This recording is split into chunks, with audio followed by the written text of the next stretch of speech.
All right, what's going on, everybody, and welcome to Thanksgiving week for your 7314 course, which is your Reference Services and Sources course. I am your professor, Dr. Jace Austin, and as usual, like I said, I'm going to try to do check-in videos every Monday or Tuesday. We're doing it on Tuesday this week, but we are getting something up.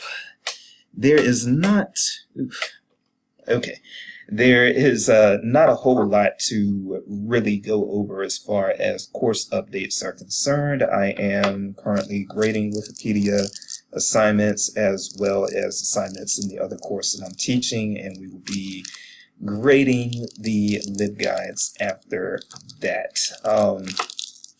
But really, for the most part, and class, by the way, ends on last day of classes, I believe, is actually Friday, December the 6th. So we are pretty much at the end of class anyway. So you may see a video next week, and that'll be the last one, and you all should be working on your semester-long projects. You should have been working on them throughout the semester, hence the name, but if you weren't, now is the time because they will be due very soon. In fact, let's see when that due date is. That due date is going to be... boop. La da da da da. It's due on December 5th. Try to get it to me by then, so that will be next Thursday. It takes me a very long time to create those things, so yeah, please don't be late if at all possible. Now, as you can see in Canvas, you don't see this from your view, possibly, but I see it from my view. The actual assignment is available until the 14th. Please do not wait until the 14th to turn it in. But it's still going to be up there a few days, so if you on the 6th or the 7th or the 8th, if you still haven't turned the assignment in, please still just go ahead and do it. I may penalize you a little bit for being late, but it's not going to be too severe of a penalty, okay? So let's take hopefully only about maybe 17 more minutes now if I can keep this at or about 20 minutes, but let's take a look at some health databases really quick. And again, as I've been saying throughout the semester, in order to really get a feel for and master these databases, you're going to have to use some of them on your own. Okay, so let's look at some nursing databases really quick, just get you guys introduced to them, introduced to some of their features, and encourage you to spend some time using them on your own, or just getting acquainted with them, because nursing is one of those categories where you will be using the database a lot. Oh, no. Where you'll be using the database a lot. And because I want to use, is this, come on, man. All right. Okay, so that one's working. Let me try nursing again, I'm sorry. Good grief. Okay, let's go to UMKC here, since I work for both institutions. Okay. Hopefully this will be working.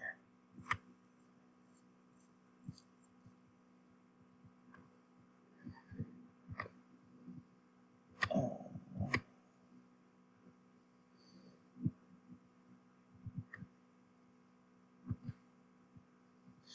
Okay. So you see we've got a listing here, and things like, you know, as you go down the listing, some of these you're not going to use as much for nursing students. Science Direct, I don't use them a lot for nursing students, psych articles, these other things. Really, your best bets really are these recommended guides that are up here. Again, I don't use PsycInfo that much for nursing, honestly, but since it's there, it's there. CINAHL, however, tends to be my go-to, especially if I'm looking for evidence-based practice. And so that's something that you're actually probably going to need to be aware of if you are recommending the use of Cinol to nursing students. If you go to their advanced search, like, and I don't know, epilepsy. Okay, we'll make that our term that we are going to search. See, make it a subject. And so when you are actually looking for health information, and this can be pretty important, so please keep this in mind. When you are looking for health information, a lot of times students will be looking for evidence-based practice articles. And so Cinol in their advanced search allows you to actually check for such things as evidence-based practice. Peer review just means scholarly, so we don't really need to. You'll see that in anything, but also inpatient. If you want to limit yourself to studies that were performed on humans and not animals, you can do the human thing. And then also, in my professional experience, another thing that happens a lot is you have to use these subsets and be aware of geographic subsets. A lot of people, right or wrong, this is not my call that I'm making, this is the call of a lot of instructors, but right or wrong, they only want things from the United States, Canada, or Europe as far as nursing and health articles. So your geographic subsets come in handy when that's the issue. If you're trying to focus on particular age groups, then you can do that here in the advanced search.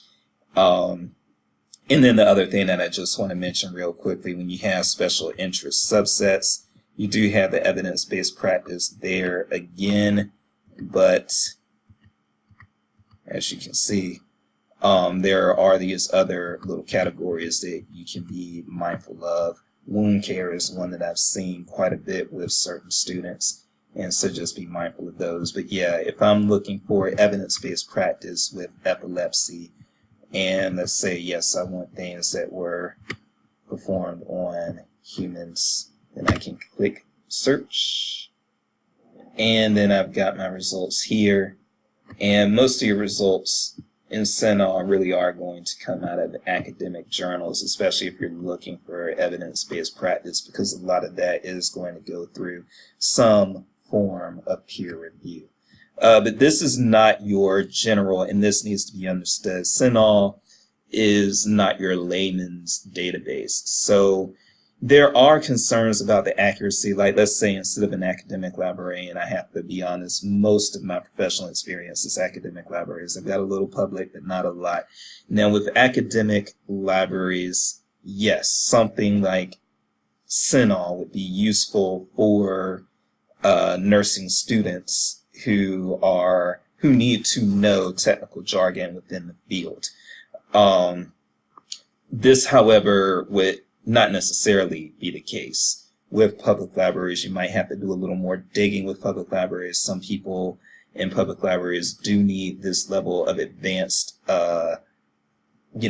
information with a lot of in-field technical jargon, and then a lot of your public library patrons are just looking for information about their ailments, in which case you can direct them to books. And then also there are some questions about the reliability of WebMD, and you'll see that if you Google.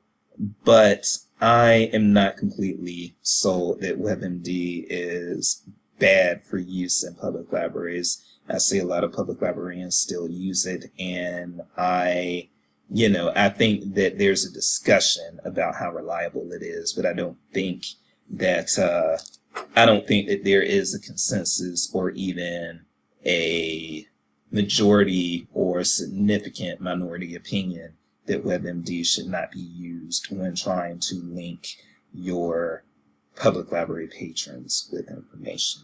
Okay, so that is your base run of Cinol right there. let us look at another database. All right. So we're going to skip that PsycInfo thing for now. I think I may have even talked about PsycInfo when I was talking about some of the other psychology databases. Nursing and allied health. This may, and we'll do the epilepsy thing again.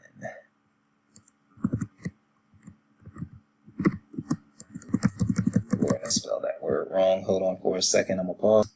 All right, now that I actually can spell it, let's spell it. Okay. Bing. And again, I'm going to do this for subject because just to remind you, if you just put in a term and you leave it as a keyword, you're probably going to get some ridiculous amount of results like that. We can't do anything with that. So let's change that to a subject. And I'm going to do subject heading. That's what I'm going to do that one. Click search again. And as you can see, we have about, like 50,000 viewer results. So you can go through this. And again, you are looking mostly, as you can see here, at scholarly things. So this will be good for students in particular. You can select, so let's say that we wanted to exclude scholarly things because let's say that we were actually doing something for a K-12 student and the scholarly stuff is too technical. We can exclude scholarly and maybe we want to focus on magazines and trade journals, and that's better stuff for that K-12 demographic. You can hit apply and update. Well, yeah, apply. Okay. I was like, why is my apply working so slowly? There we go. So now we've got this, and now, so we've got, for instance, Nursing Times. This looks like it's a trade publication of some sort. You can click this.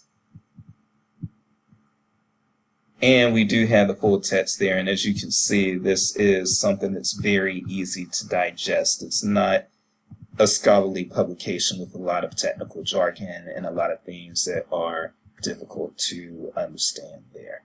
So this is how this database can be used. But I would say if you're looking specifically for evidence-based practice, or you're trying to cut down to, wounds or things of that nature, then I would suggest CINAHL before Nursing and Allied Health. But they are both at your disposal, so, and yes, you have access to both of these at Mizzou as well. I know I'm going through UMKC and I apologize. PubMed takes a long time to really master. PubMed is wonderful. And PubMed is also free over the web. So PubMed is great. But PubMed is something that just, it's not easy. Let me just say that. And we've got someone who kind of specializes with PubMed use here at UMKC.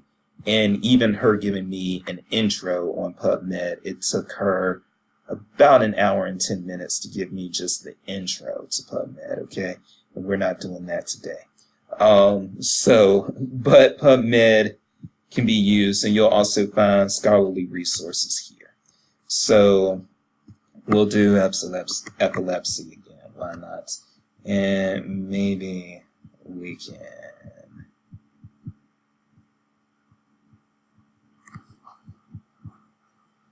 Okay. No, subject, personal name. See, I'm Paul. Okay.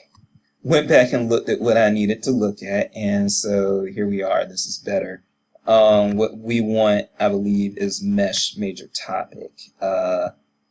Maybe mesh terms, but let's see which gives us the best results. Well, that one gave us a whole lot. Yeah, so 108,000. Let's see if mesh as a major topic gives us fewer. Still both give us a lot. But yes, that's another thing that you have to kind of be aware of. So when you're in PubMed, you're not really looking at subject headings the way that you would be in, if you were in CINAHL or one of the EBSCO or ProQuest databases. This is kind of a different ball game. Georgia State University has something pretty good here, actually. So with PubMed, if you're searching and you are using medical subject headings, that's what MESH stands for, is medical subject headings. So yeah, I would recommend that also if you are wanting to go ahead and get yourself just sort of, I don't want to use the word acquainted, but if you're trying to brush your skills up with using PubMed, and again, it takes a while, so don't worry if it's not coming right to you. It's something that you have to kind of practice with and do a lot with before you're actually really competent with it. But this LibGuide here, if you Google Georgia State University Library PubMed searching medical literature research guide, you will be brought here, and this will explain exactly what MESH is and how you use it in order to search PubMed, because PubMed does have some hierarchical sort of elements to its searching. Okay, now I'm gonna go to Mid-Continent real quickly here, and sorry, I just paused and cut out a lot of things, but this is Mid-Continent, and these are their offerings under the health and well-being category. And honestly, just to keep it real with you, these are because Medline also gets really technical into the Medline does not have layman's content by any means. It's pretty technical, and Consumer Health Complete, it can be the same. So I don't even know if I really want to go into those and show you those right now, because they're not doing the things that WebMD does. So again, we're all aware of WebMD, but let's just see if there are alternatives to WebMD.